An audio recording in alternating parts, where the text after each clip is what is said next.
How smart are you? Mental athletes, begin. Would you like to be smarter? I feel like increasing my cortical tissue. I'm David Pogue, and on this episode of Nova Science Now, This is a real brain, a human brain.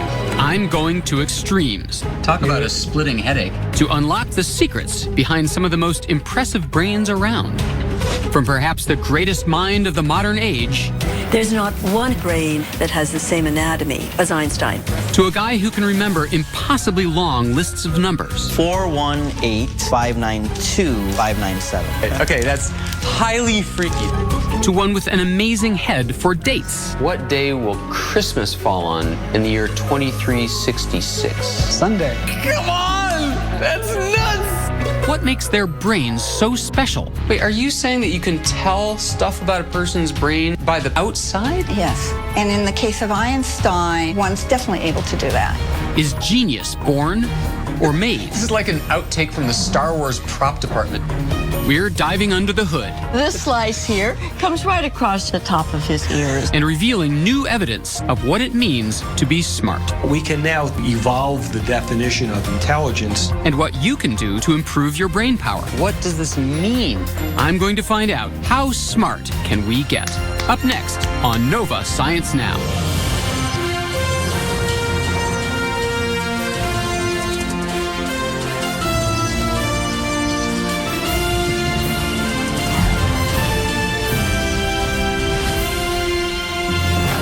Funding for Nova Science Now is provided by...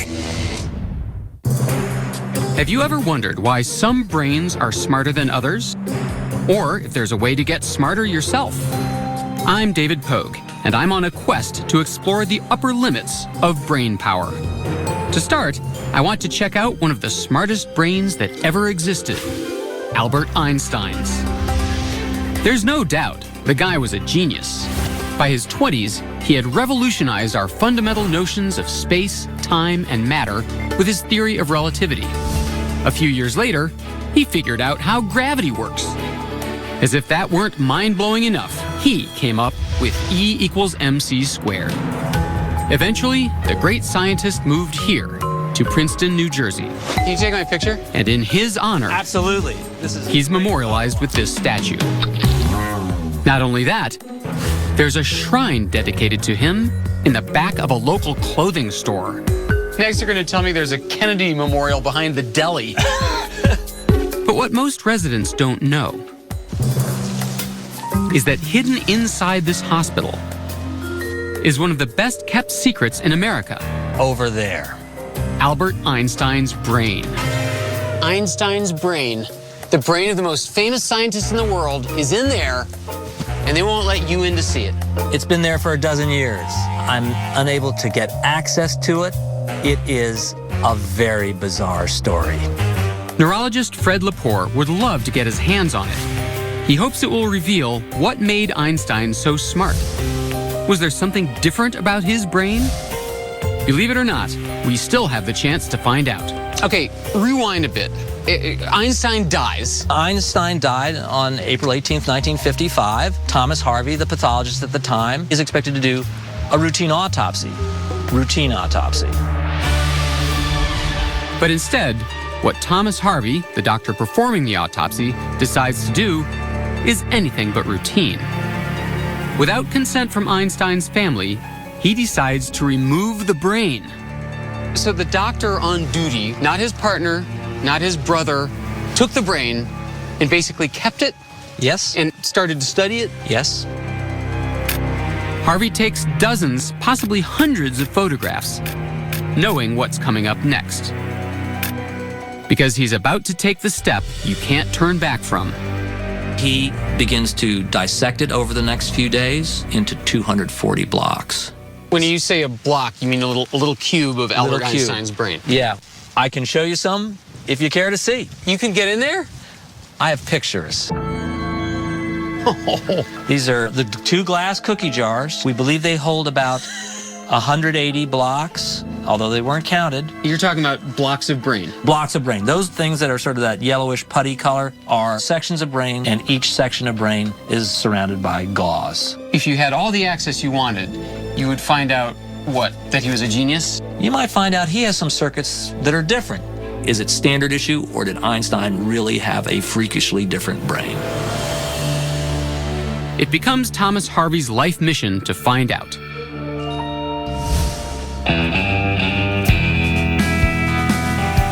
And when he loses his job at Princeton Hospital, Harvey quietly slips away, taking the brain with him. Can you imagine what the TSA said about his carry-on? Sir, can you step over here? He travels to the Midwest. Wherever he moves, so goes the brain. From time to time, he sends chunks of it to researchers he deems worthy. Then, in the 1990s, he sends several chunks and some of his photographs to Canadian neurologist Sandra Whittleson. Whittleson has one of the largest collections of brains in the world, kept in this walk-in refrigerator. Thomas Harvey realized that because I had a large brain collection, it would be a good comparison for a case study of Einstein's brain. Harvey gives Whittleson a few select chunks, but it's in a handful of photographs that she finds the most valuable clues. She makes a startling discovery in an area of the brain called the parietal lobe, on the top of the head towards the back. We have 125 brains in our collection, which means 250 hemispheres. There's not one hemisphere that has the same parietal lobe as Einstein. Whittleson believes that a part of Einstein's parietal lobe was 15% larger than any other brain in her collection. To find out what makes this discovery so important, I'm going where no host has gone before. With the help of pathologist David Zagzag and neurosurgeon John Golfinos, I'm taking a little brain tour. So, gentlemen, can you certify this is no plastic model? This is a real brain, a human brain. May I touch the brain? Very gently. Oh, wow. It's cold, rubbery, and it's clammy, and it's got a weird consistency. How would you describe this to someone at home? Like hard jello is what I think of it. Yeah, very hard jello. That's good. Here, catch it. Put it down. The first thing you notice when you look at it is that there are these raised parts, these ridges. These tiny ridges, or bumps, are called gyri. They contain billions of nerve cells. The crevices are called sulci. The reason we have all these folds is that as the brain developed and as we got smarter, our brain got bigger, and to fit inside the skull, it had to fold in on itself. Does that mean that ancient man would not have as many folds? Correct. More folds mean more nerve cells, and that means more brain power. All of these folds are divided into 4 major areas, or lobes, which are found in both hemispheres. The area Whittleson found unique in Einstein, the parietal lobe, is a fascinating part of the brain. It's involved in how we develop a picture of the world around us. 3D rotations, spatial imaging. That's what the parietal lobe does. Wow. So it kind of makes sense that Einstein, who processed the universe and the laws of physics, should have a super developed parietal lobe. A unique parietal lobe could have helped Einstein think about space, time, and gravity in a way nobody ever had before. That anatomy conferred some kind of an advantage to Einstein in that particular area of intelligence. But is that what made him a genius? Were his unique parietal lobes the key to his revolutionary mathematical concepts? Wow, that's like a perfect score. At Texas Tech University, Michael O'Boyle is doing research that could help answer this question. He's been studying the brains of math geniuses like 13-year-old Sham. Einstein was a great scientist. So many others like Stephen Hawking, Newton, they were all really great scientists. I do want to be a great scientist like them. Sham has won dozens of math competitions. 12 square root of 3. 12 root 3 is the correct answer. In fact, he's become a bit of a celebrity on the math circuit. Today, Michael is scanning Sham's brain to see what areas he uses to do complex math. This scan is called an fMRI. The F stands for functional. While Sham presses buttons to answer math questions displayed on the screen, the scanner detects increased blood flow in the parts of his brain that are hard at work. These areas are depicted as red. How much is Sham making use of his parietal lobes? It turns out, a lot. He is relying on parietal areas to determine these mathematical relationships. That's characteristic of lots of math-gifted types. In fact, in a recent study, O'Boyle found that while solving math problems, math-gifted kids have 5 to 6 times more neuron activation in these brain regions than the average kid, especially here in their parietal lobes. But is there more? My quest to find out takes me to Santa Fe, New Mexico, to learn what anthropologist Dean Falk has discovered in Einstein's brain. Dean is a leading expert in the study of primate brains. Her specialty? Analyzing the meaning of those bumps and folds on the surface. Wait, are you saying that you can tell stuff about a person's brain by the patterns of the folds on the outside? Yes. And in the case of Einstein, one's definitely able to do that to some extent. While looking at Whittleson's photographs, Dean makes a surprising discovery in another area of Einstein's brain, the frontal lobes. Doctors, talk to me about frontal. So these frontal lobes are really involved in almost everything we do, making us who we are. Behaviors, planning, understanding what we're going to do next, staying organized. And they're really what make us human.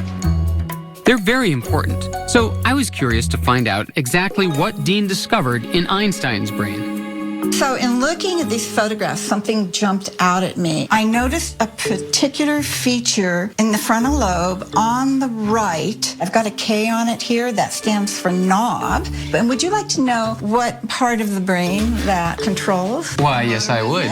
Well, it's right in front of, give me your hand. It's this. If you wiggle your fingers. Yeah.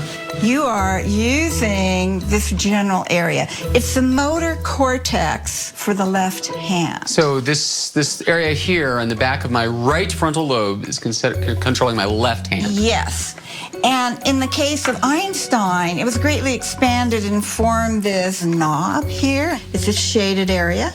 And if you'd like to see on the brain, I'll show you where it would be if it were expanded in a human brain. It'd be right about here, but notice this human doesn't have this knob.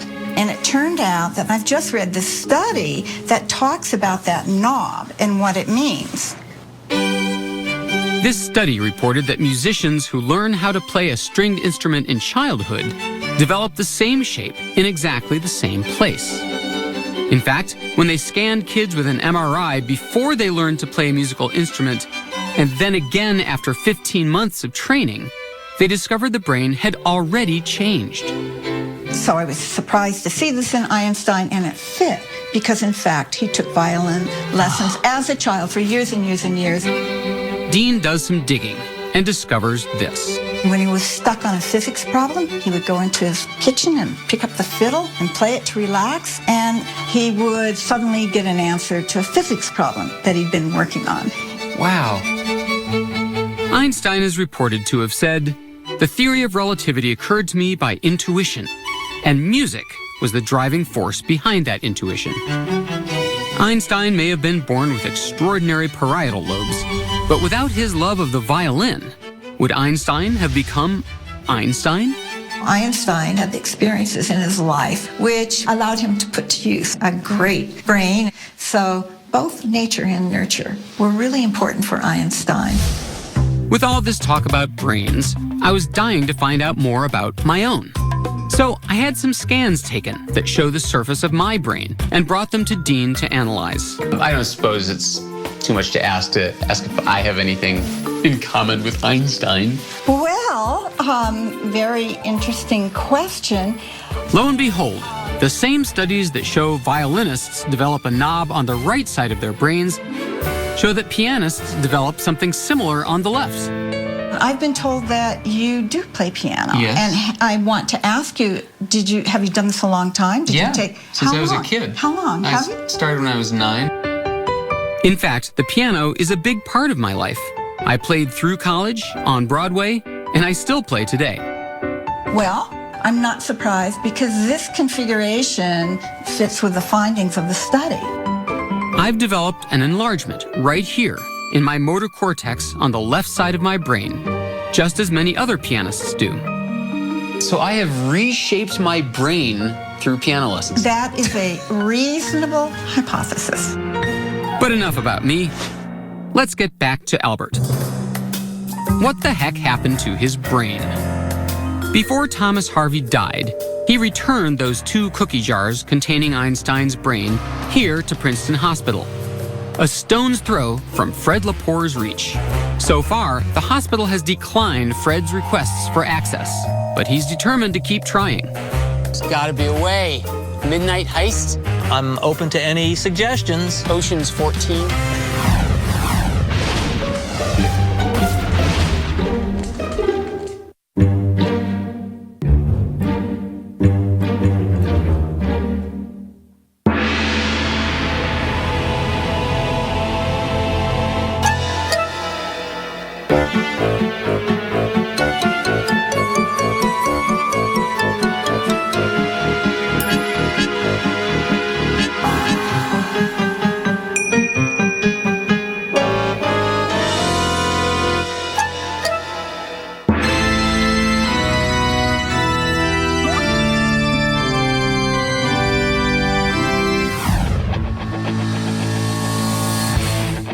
Being smart involves many skills. Among them, how important is memory? To find out, I'm here at the U.S. Memory Championships. We have 5 minutes. Mental athletes, begin. First round, memorize 500 numbers in order in just 5 minutes. Trying to remember more than 20 makes my head spin. Nelson Dellis, a previous champion, memorizes 303 of them, making him the winner of this round. Oh, come on! It's rigged! It's stacked against people with bad memories.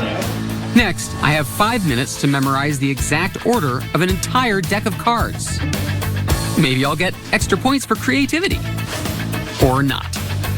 Of course, Nelson beats everyone, recalling the order of the entire deck in 87 seconds. Unbelievable. Unbelievable. How smart is this guy? And how does he do it? I pictured Olivia Newton dunking a helmet. Huh? Olivia Newton? Dunking a helmet? Believe it or not, he's using an ancient technique that goes all the way back to 500 BC. So if I were to take this list, I decide to put this memory technique to the test. So I invite Chester Santos, the 2008 U.S. Memory Champion, to use it to memorize a list of 60 numbers. this would take me the rest of my life. I could definitely do this in 5 minutes or less. Go.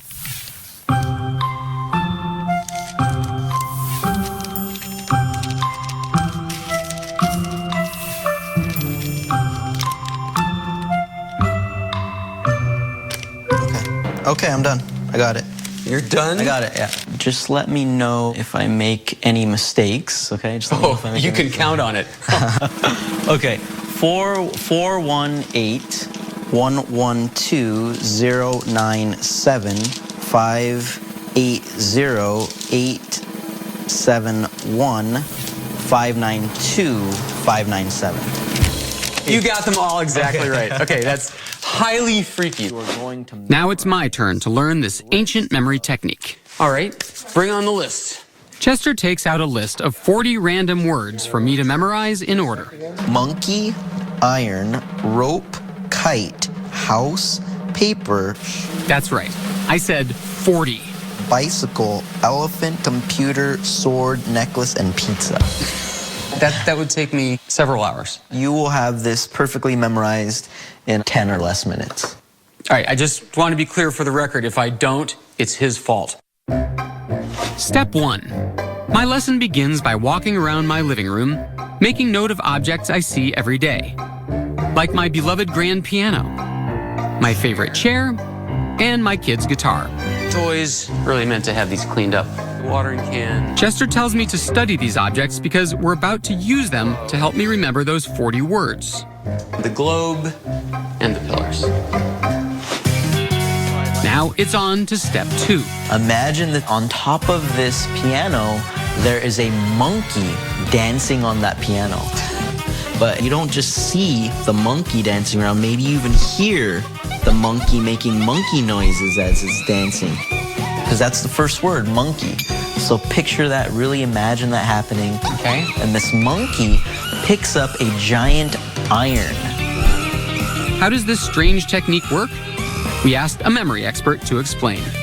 We are visual, we are auditory, we have all these different senses, and the more a single piece of information is locked in through the various senses, the better chance it's retained.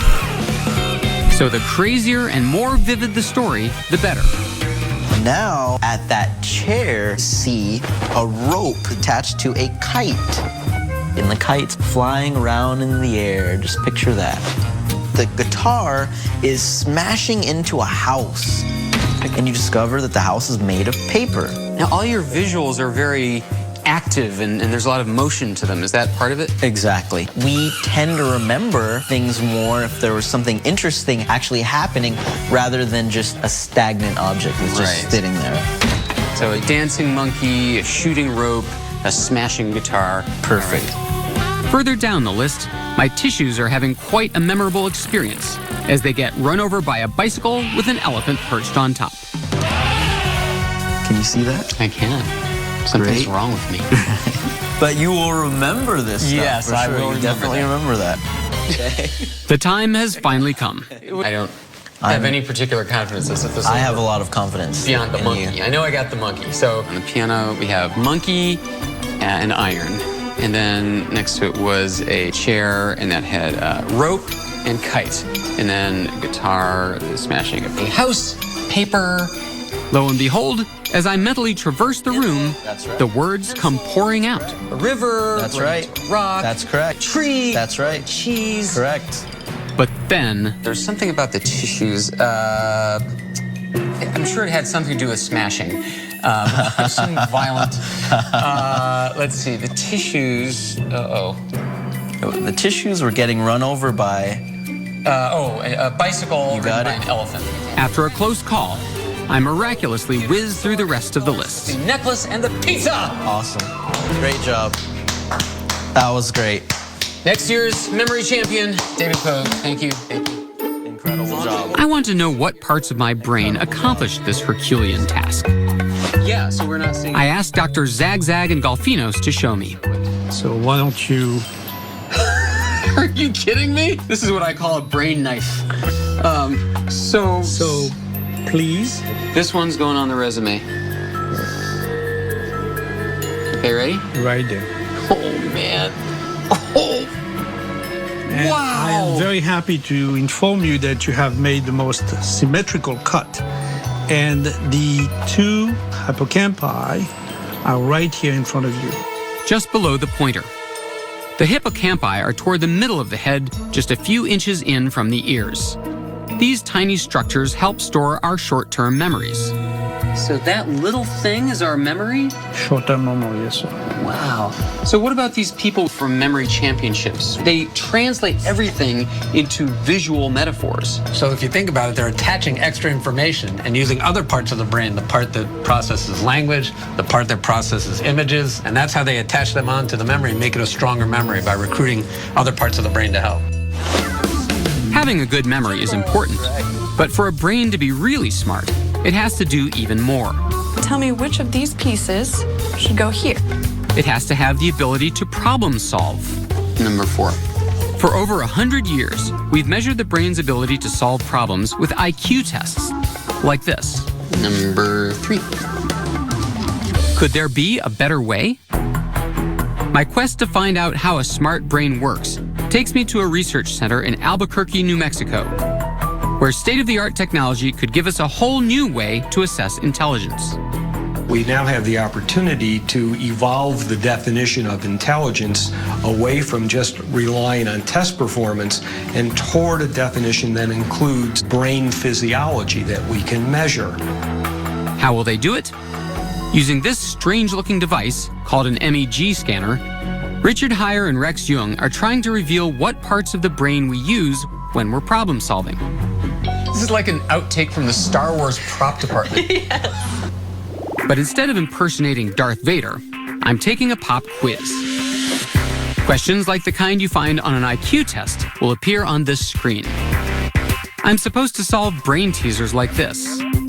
As I do, my high-tech helmet picks up what's happening in my brain. The brain is made of billions of nerve cells, and every time one communicates with another, it generates an electrical signal. Those signals give off a magnetic field, which is picked up by my helmet. The result is an animated image of my brain. All these blue and red flashes show, millisecond by millisecond, the areas hard at work. Around 400 milliseconds in is when you see the hippocampus fire up. I'm making good use of the areas I used to memorize those 40 words. But Heyer and Young's research shows I'm also relying heavily on that area so unique in Einstein's brain, the parietal lobe. And I'm also making good use of my frontal lobe, which helps me with planning and decision making. Both of those areas have been linked to visual spatial ability, numerical ability, abstract reasoning, but our research suggests that it's the communication among those areas that really is the key. How do different parts of the brain communicate? Look at the structure of the brain. You can see what they call the white matter. These are the connecting fibers. Call it white matter because they're really white compared to the darker areas. Oh, wow. Which are the gray matter. Gray matter is mostly on the outside of the brain. It's filled with billions of nerve cells. Beneath that is white matter. The white matter is made up of long nerve fibers that crisscross the brain, connecting different areas of gray matter to each other. The amount of gray matter you have is really important, but intelligence researchers are discovering that that spaghetti-like network of connections is just as crucial. That's the next great frontier of the brain, is figuring out every single connection. And how those connections work together. We want to understand not just the areas that light up during intelligence, but also how those areas communicate with each other. Is that the same in every person? We think not. We think there will be differences, and we think those differences will be related to intelligence. Richard Heyer and Rex Jung are just beginning to unravel the secrets to how an intelligent brain works. But until they can solve this mystery, I'd like to know if there's a way you can make your brain smarter. Now, a lot of times we read about ways that you are supposed to help your brain. There's brain food, and they say you should do crossword puzzles as you age to keep your brain fresh. Is there anything that we can do to make ourselves smarter? There could be, and if you come outside with us, we'll show you one thing that we can try. You might be surprised at what the good doctors order. When you guys said that you would be able to do some experiment demonstrating that you can actually grow your brain, I thought the equipment involved would be a little more expensive than juggling balls. What is this about? Well, there's this very famous study that showed if you juggle over a long period of time, it actually increases the gray matter in a certain region of your brain that subserves juggling. Not only can you increase your gray matter, recent studies show you can increase your white matter too. Well, I don't know about you gentlemen, but I feel like increasing my cortical tissue. Let's juggle. Let's give it a try. I don't actually know how to juggle. I can do two pretty well. Does that count? Ladies and gentlemen, you are witnessing for the first time on television the growing of my brain. I can feel it growing. I'm going to look like an alien in 20 minutes. Oh, wow. If you want to know how can you make your brain work better, use it or lose it. And use it to learn new things, like juggling. So remember, learn something new and you too can grow your brain power.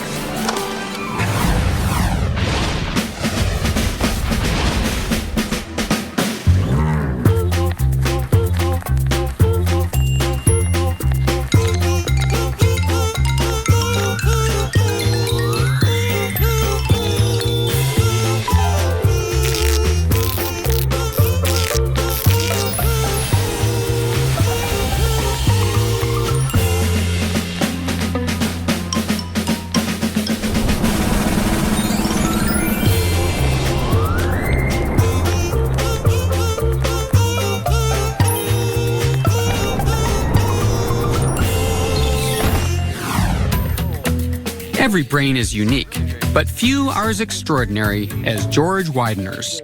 What I experience walking down a city street is completely different from what George experiences. 24-hour active driveway? I don't like that one. George is on the hunt for numbers. When he finds ones he likes, he plays the most amazing game. The 515527. He took out May 1st, year 5527. George has transformed this random number into a calendar date. Wait. So, 5527, like the super future? Yes. Long time from now. What he does next is absolutely amazing. And that is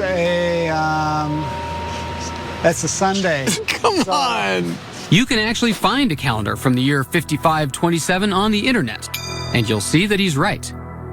George is what's known as a calendar calculator.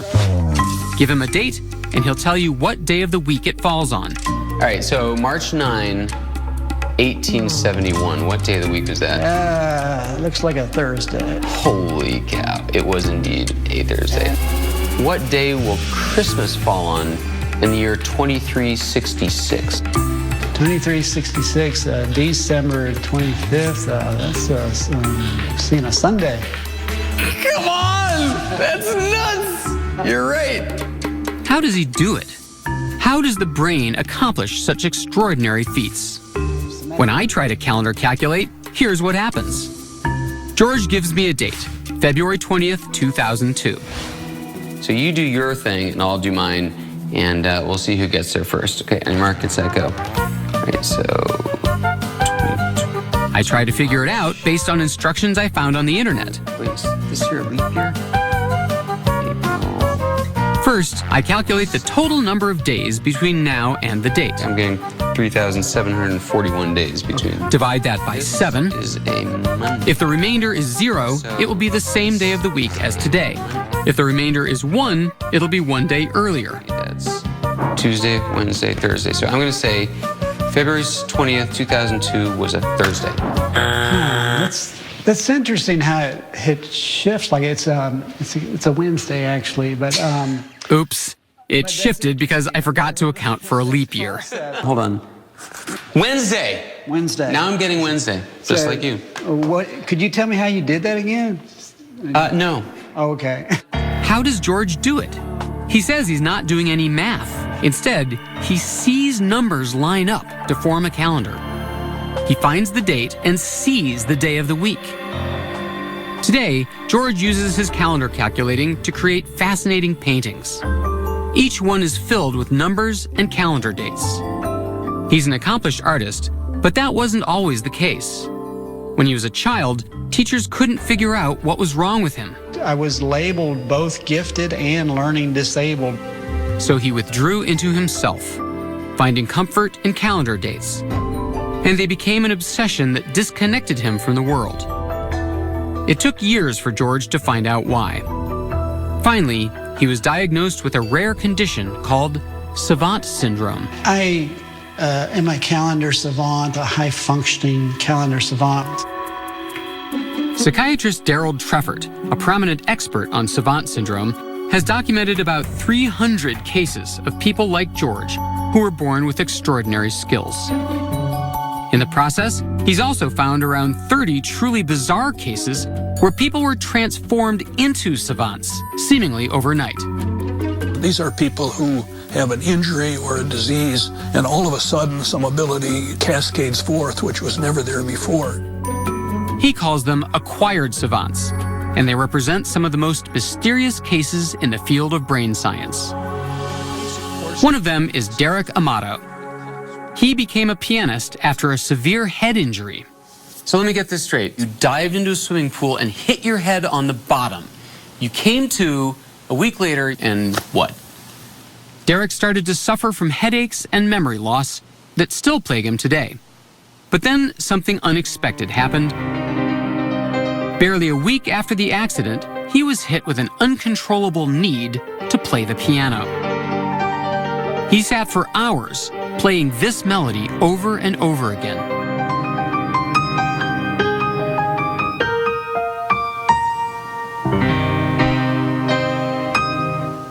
And that's what it was. And you weren't a piano player?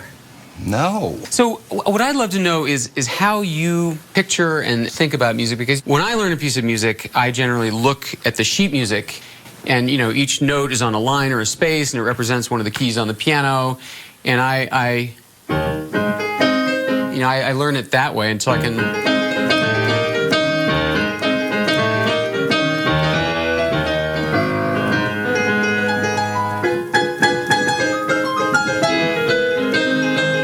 So that's all written out by the composer, specifically. That would take me a year to learn, maybe 5. Wow, so do you read sheet music? No, I see blocks. I see these black and white squares nonstop. These blocks tell his fingers how to play that melody. Something kind of miraculous happened to your brain when it hit the bottom of the pool. Right. But what? Why do people like Derek develop savant-like abilities after a head injury? And why are some people, like George Widener, the calendar calculator, born with them? So if you could just follow me into the room. All right. Clues to solving this mystery may be hidden in George's brain. For the last few years, neuroradiologist Joy Hirsch has been studying it with an MRI scanner. What we're seeing is the structural pictures of his brain. It looks to a layman just like a normal brain.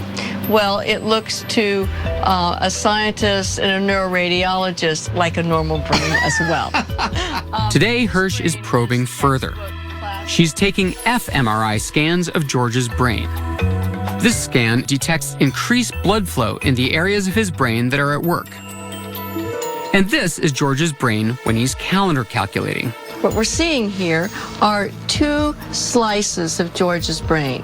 So here on George, this slice here, so this slice here comes right across just about the top of his ears, and this slice here comes right across the top of his head. Gotcha. Here. And what's really interesting about this is that most of the activity, as you can see by the concentration of the yellow blobs, is on one side of the brain, and that's actually the left side of the brain. What does that tell you? What reaction do you have? Are you like, oh my gosh? Or are you like, aha, just as I theorized? I mean, what? Well, this was a complete surprise because typical brains in any task are much more symmetrical.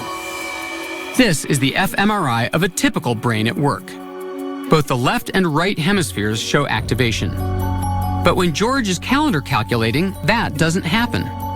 The activity pattern on the right side of the brain is very sparse in a way that might suggest some kind of shutting down of one side of the brain. So this is quite extraordinary. It is as if the tools of the brain that he needs to do that task become highly focused. That is, he uses very specific areas of the brain and doesn't use others. For a savant to have only one side working, well, to me, I would interpret that as saying the other side is shut off or isolated, and this side is using all of the available processing power of the brain, but only on 1 or 2 tasks, instead of the 100 or thousands of tasks that the whole brain normally handles at one time. All that processing power is going into one little thing, calendar calculating. But how about people who suddenly develop savant-like abilities later in life? Like Anne Adams, an extraordinary case of a scientist turned painter. Over several years, while Anne was stricken with a rare brain disorder that slowly diminished her ability to speak, she simultaneously developed an obsessive need to paint, a need to make art that took over her life. She produced hundreds of paintings. Brain scans taken over several years give us a rare glimpse at what was happening in Anne's brain. In areas associated with speech, nerve cells were dying off. These areas are highlighted in blue. But in the areas highlighted in orange, something very different appears to be happening. The right posterior part of the brain, the part that's involved, we think, with production of art, is starting to remodel and rebuild. This loss of function in her language circuit accelerated the growth in her visual circuitry. I think the brain compensates for the loss. This is exactly what happens. As you lose one circuit, another circuit is turned on more of the time. It compensates and it develops new skills that allow us to cope. I showed Joy Hirsch Anne Adams' scans to see what she had to say.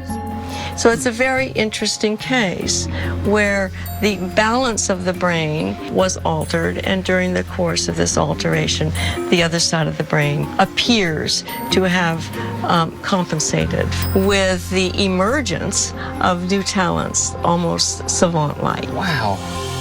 These functional brain scans are helping us decode the mystery of savants like George, and may help us understand how people like Ann Adams and Derek Amato can suddenly acquire remarkable talents.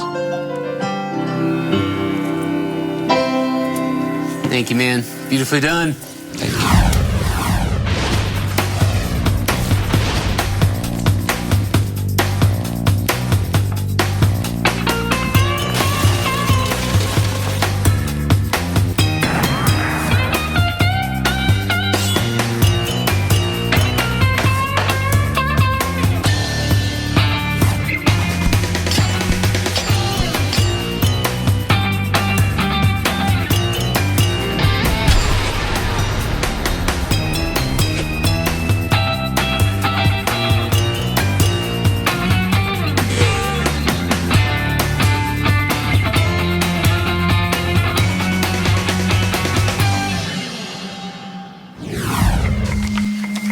These kids are about to take an exam, just one of many in their lifetimes, and they're feeling the pressure. It is one of the worst feelings in the world. American students take more than 100 million standardized tests a year. You start to panic. You start doubting yourself. But no matter how smart you are, sometimes even the brightest brains don't perform as they should. My stomach flips, and then I feel really sad. They choke under pressure. I usually freak out. Yeah. And it's not just in the classroom. I think anyone can choke under pressure. We've all seen it happen. From American Idol. Remember everything that I told you. That's ironic. To a spelling bee. I-N-S-I. All the great chokes have something in common. They've all failed to perform up to their best when the pressure is high.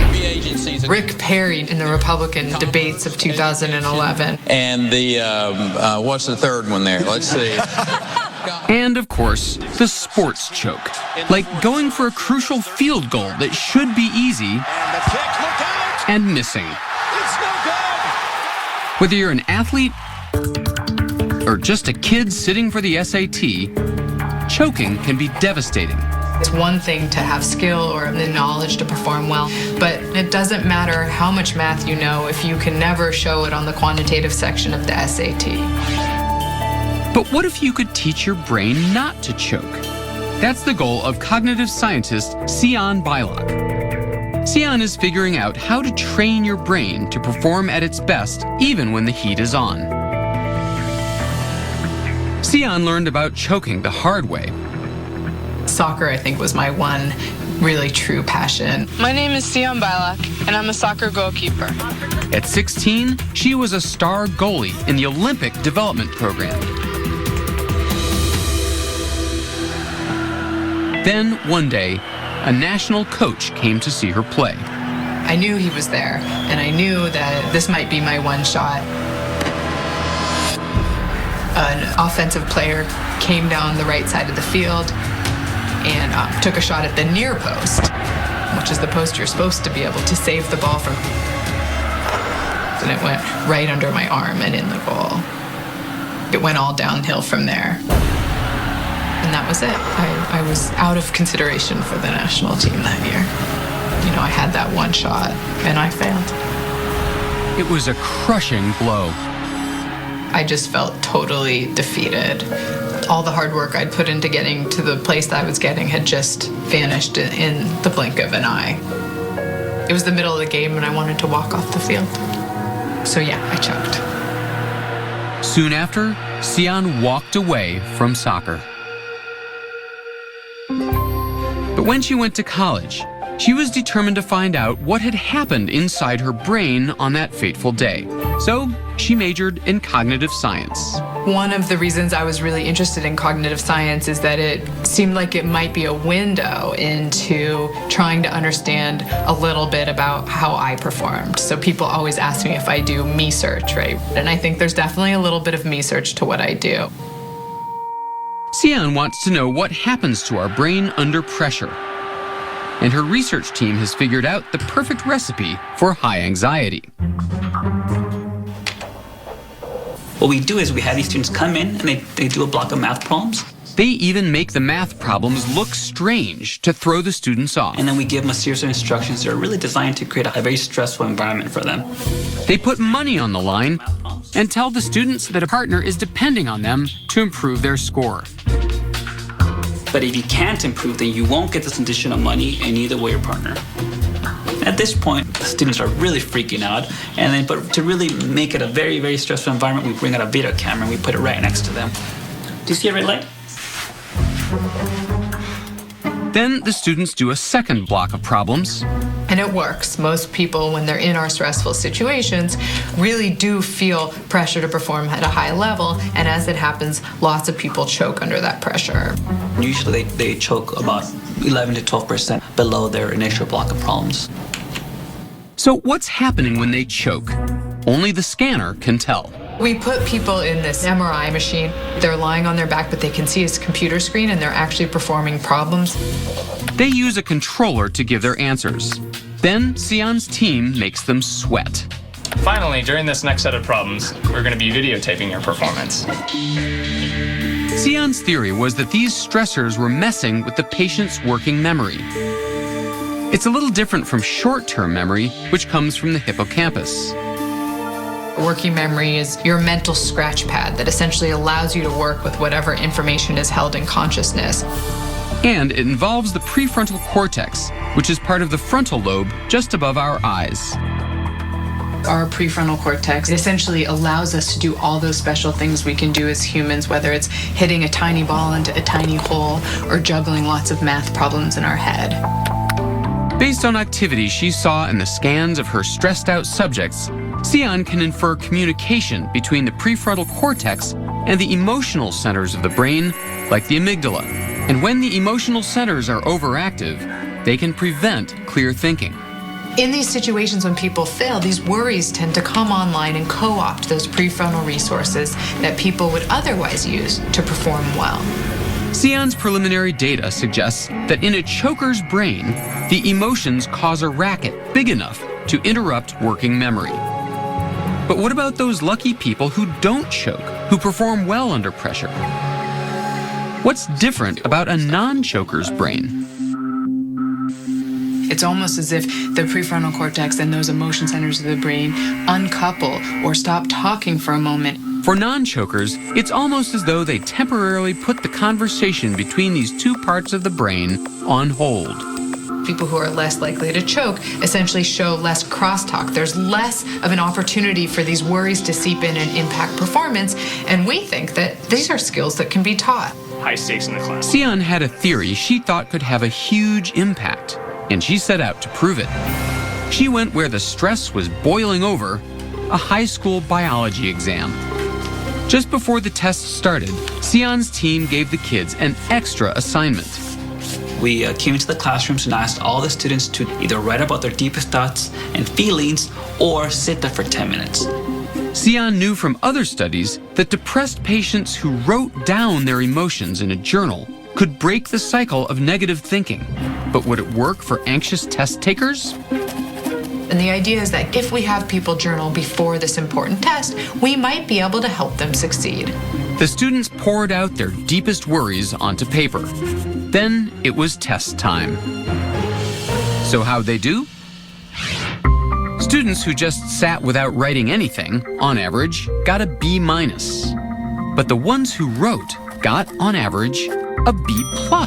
We boosted these students' scores over a half a grade point by just having them sit and write for 10 minutes about their thoughts and feelings about the upcoming high-stakes test. So what did the students write?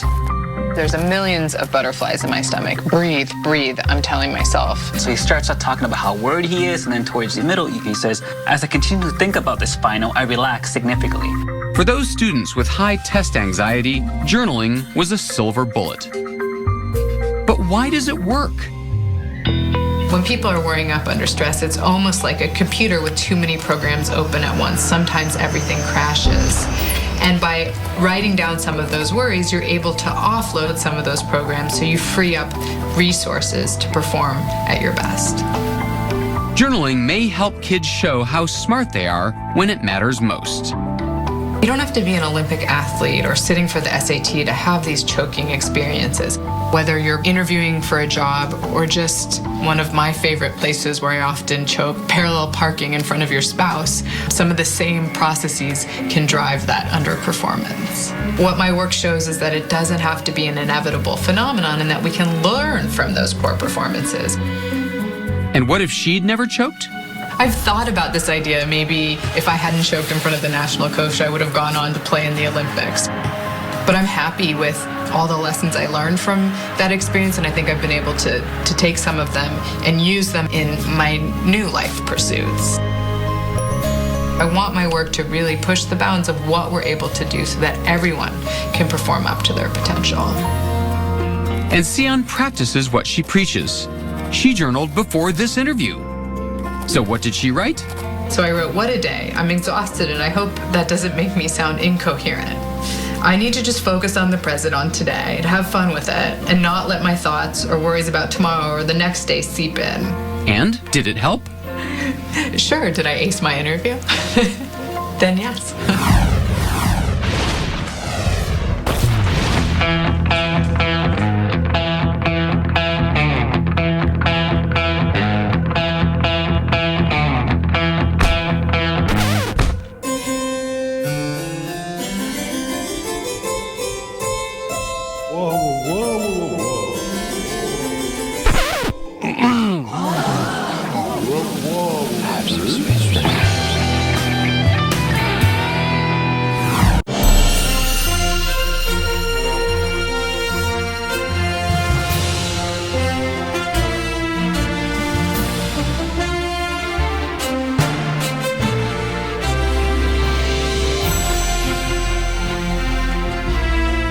This Nova Science Now program is available on DVD. To order, visit shoppbs.org or call 1-800-PLAY-PBS. Nova is also available for download on iTunes.